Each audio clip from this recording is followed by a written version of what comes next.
Nah, setelah kita udah melakukan pengelompokan kata kunci, tugas berikutnya jadi lebih ringan nih terkait dengan perencanaan pembuatan konten. Jadi kan memang proses besarnya gitu ya. Jadi kita kumpulin dulu kata kunci besar sebanyak mungkin, lalu kita kelompokkan kata kunci yang ada di intents yang sama, kita kelompokkan.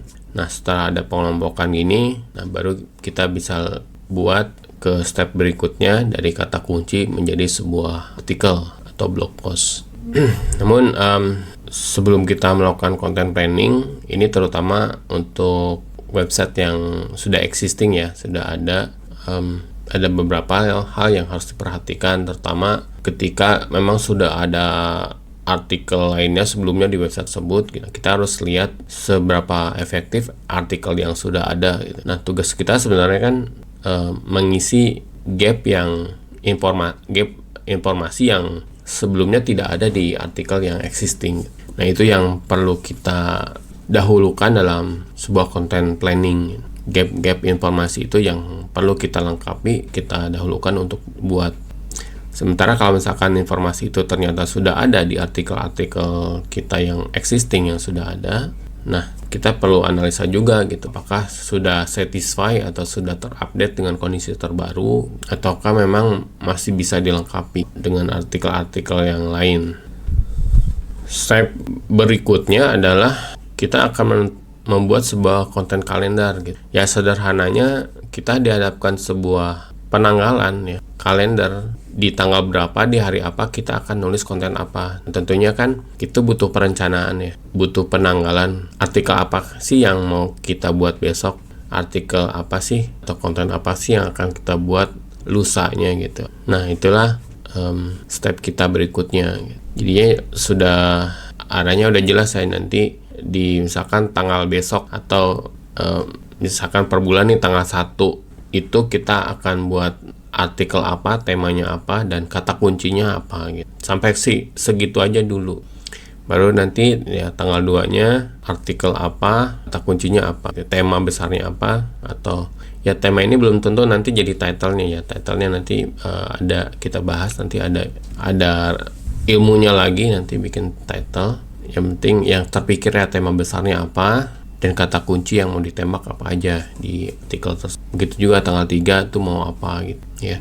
Dan konten planning ya tergantung sih nanti seberapa banyak keyword yang kita punya juga gitu. Bisa ya cuma seminggu atau sebulan atau bahkan bisa sampai 1 tahun konten planningnya. Yang jelas yang diperlukan ya konsistensi si developernya, si writernya, copywriternya untuk menulis di tanggal tersebut. Sehari bisa tidak ada batasan sebenarnya. Sehari bisa berapa artikel, 1, 2, 3 artikel cukup, 10 juga cukup gitu. Cuma ya lebih baik sih merata setiap hari gitu. Jadi kalau misalkan sehari mampunya cuma 2 ya konsisten juga gitu, besok 2 sampai hari ketiga 2 gitu. Dengan demikian kita telling ke search engine bahwa kita update daily gitu. Nah, juga analisa terkait kompetitor juga penting ya ketika dalam konsep content planning ini.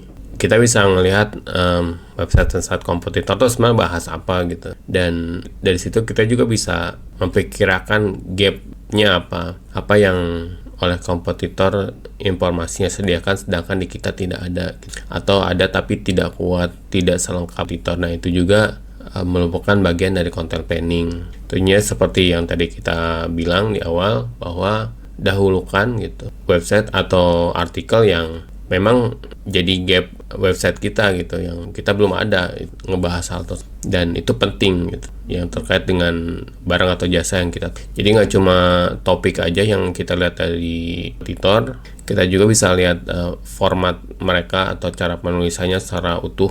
Jadi penggunaan gambar, banyaknya paragraf, kita juga bisa lihat. Terlebih mungkin kompetitor yang posisinya di search engine itu bagus. Dan kalau kita udah mengenali kompetitor kita, buatlah artikel atau website yang akan kita buat menjadi lebih valuable dari yang dimiliki oleh kompetitor. Tentunya ini ya bertahap ya. Tapi yang jelas dengan content planning ini kita bisa lihat apanya seperti apa. Hari ini kita bikin apa, besok bikin apa gitu. Jadi jelas ketika mungkin titik poin tertentu di bulan tertentu, kita akan melihat gitu, kita lebih valuable dari kompetitor gitu. That's pentingnya content planning.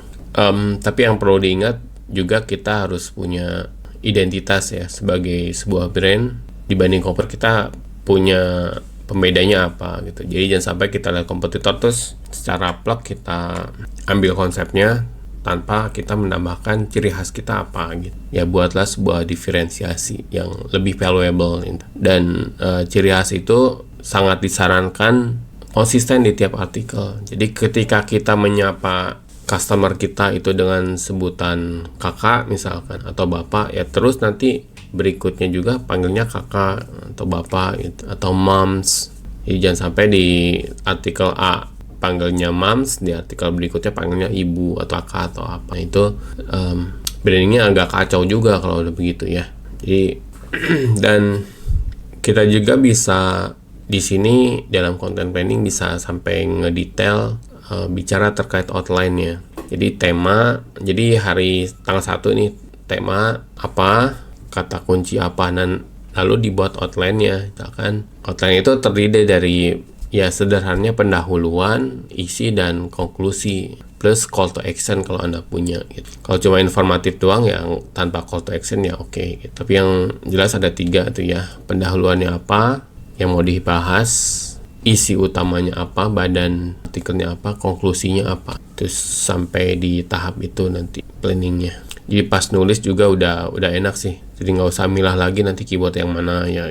Nah, cara paling enak sih pada saat nulis atau pada saat bikin planning itu, kita udah tahu nih target audiensnya ke siapa. Target audience itu bisa berupa jenis kelamin ya. Ini ke laki-laki atau perempuan. Bisa ke usia di range usia berapa, pendidikannya apa, punya anak atau enggak, kayak gitu ya. Lebih detail lebih bagus sih. Jadi ketika kita menulis atau kita membuat plan, kita udah termemori ini. Oh, yang mau saya ajak bicara atau yang akan membaca artikel kita itu ya di range usia sekian gitu. Jadi omongannya gimana sih gitu ketika kita berbicara di range usia tersebut. Nah, hal-hal tadi ya yang saya sebutkan itu adalah step-step sebelum kita melakukan penulisan ya.